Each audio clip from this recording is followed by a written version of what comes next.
I was being honest about how I was targeted, and how the managers at my firm did nothing about it while being interviewed by a college intern. I run blogs, not bestsellers or anything, but they pay okay. 3 months ago, someone from my old law firm emailed asking if a student could interview me for the firm portal. I said sure, but only if we talked about my career, not my time there. The student Chloe showed up with a notebook and recorder. We talked about blogging, my sites, the usual stuff. Then she asked about my old firm memories. I kept changing the subject. After the third time she said, "You really don't want to talk about your time here, do you?" I told her, "Let's stick to the writing stuff." She leaned forward and said, "Actually, this might be the real story." I sat there for a minute. Then I thought, why am I protecting them? I'm not getting paid for this. It's been years. So I told her everything. I told her about the group of guys on the corporate team who followed me through the hallways barking at me like a dog every single day for months.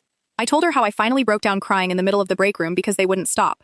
And when I went to Mr. Peterson for help, he laughed. Actually laughed. Then for the rest of the year, he called me Spotty instead of Sarah. Every time he took attendance, every time he handed back folders, Spotty. I told Chloe about the day I screamed, "My name is Sarah," in meetings, because I couldn't take it anymore.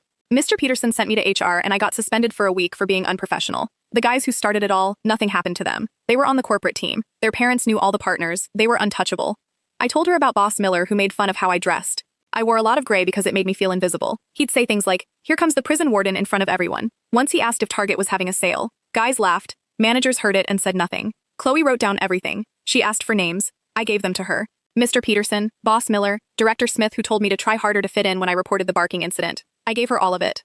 2 weeks later, the interview went up on the company website and their social media. Within hours, clients were sharing it on LinkedIn. The comments went crazy. Former workers started commenting with their own stories about the same managers. Current clients were asking questions. It spread through that whole branch. The firm took down the interview after a day, but people had already screenshotted. Someone made a whole thread about Mr. Peterson on the city networking group. Turns out a lot of staff have similar stories.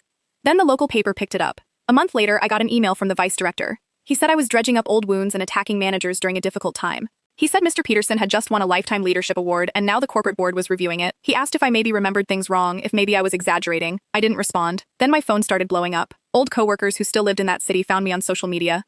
Most of the messages were angry. One guy, Jason, who used to trip me in the hallways, wrote, "You're ruining people's lives over office drama from years ago. Get over it." Another girl said I was destroying the firm's reputation and hurting stock values. Someone else said I should be ashamed for going after managers who dedicated their lives to business. A few people messaged to say thank you. One guy said he'd had Mr. Peterson too and quit work because of him. But most messages were telling me to delete everything and apologize.